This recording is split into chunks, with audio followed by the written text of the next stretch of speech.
What's going on, guys? Hope you're all doing well. Thank you for clicking into this video, and it's time to talk about TNA Emergence, and it was a really good show. If you're going to watch one match, watch that main event, Josh Alexander versus Nic Nemeth, 1 hour Iron Man match. It was an absolutely fantastic match, one of the best matches I think I've watched this month, and I've seen some absolute bangers, I've got to say, but it's right up there.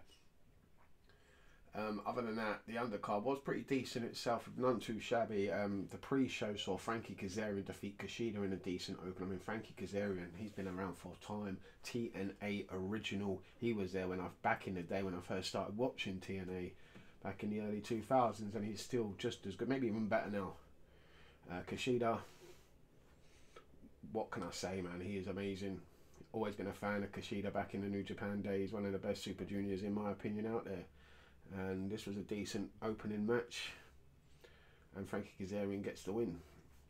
First title on the line was the TNA Digital Media Championship and the Canadian International Heavyweight Championship. I don't know where that came from. PCO's the champion, he's the monster.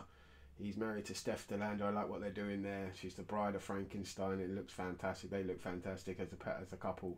It's brilliant. Matt Cardona is fantastic. He wasn't there. He chose a monster to face PCO. Unfortunately, it was Shiva. This was probably the worst match of the show, I reckon. Luckily, it only went about 5 minutes. Then they kick off the show with an Ultimate X match. And who doesn't love Ultimate X? One of the best matches of TNA ever created, in my opinion. Mike Bailey, the champion, was defending against Hammerstone, Jason Hotch, Laredo Kid, Riley Osborne from NXT.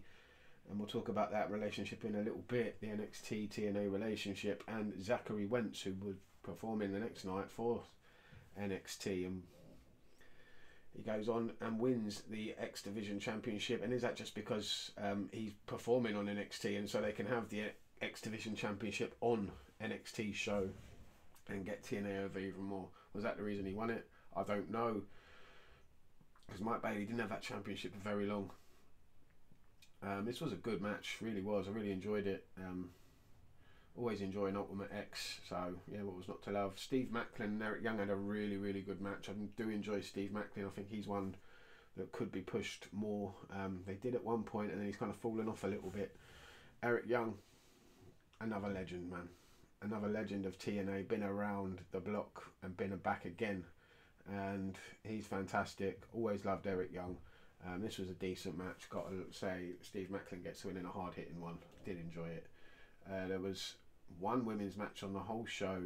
It was a 6-person tag match. Jordan Grace and Spitfire, that's Danny Luna and Jody Fret, defeated Ash by Elegance and the Militia, Alicia Edwards and Masha Slamovich. Yeah, this was okay for a women's match. Didn't mind it. Yeah, it was alright.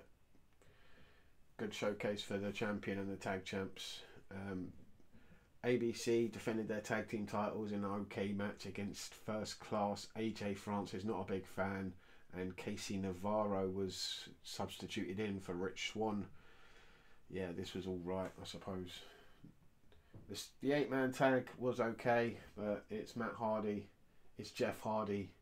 And do we really need to see them back in TNA? Do they really need to be going on, man? I've seen enough of the Hardys over the years. In 2024, do we really need to see Matt Hardy and Jeff Hardy in the ring? I don't know. Moose, I'm a fan of. Brian Myers is doing really well, and Eddie Edwards, fantastic. I like the system, and I'm glad they won, and they should be back on top sometime soon. The main event, like I mentioned earlier, was brilliant. 60-minute Iron Man match. Josh Alexander, I'm a big fan. Nic Nemeth is fantastic, great seller, and he got his ass handed to him for the majority of this match, even though he did pick up 2 falls first. Nic Nemeth went 2-0 up, and then Josh Alexander just hitting those C4 spikes to get 2 pins back. Then Nic Nemeth hit a C4 spike and made it 3-2 right at the end.